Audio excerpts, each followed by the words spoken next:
Tara, breakfast tayo. Biscuit.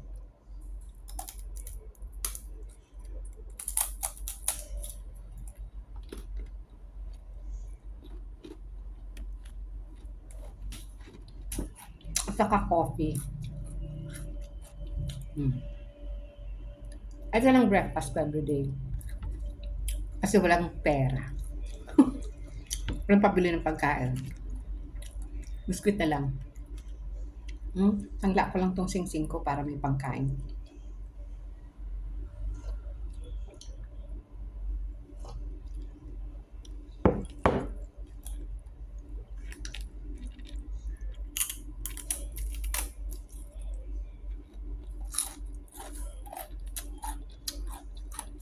Ito lang kinakain ko every breakfast. Biscuit or dalawang pansal. Kayo, anong almusal nyo? Share nyo naman.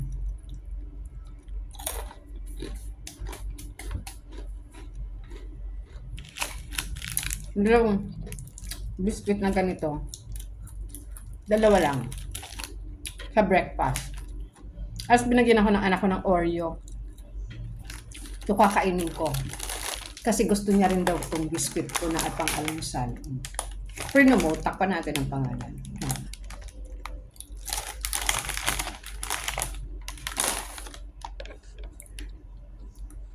Have a blessed day. Good morning. Pa-like naman and pa-follow. Thank you.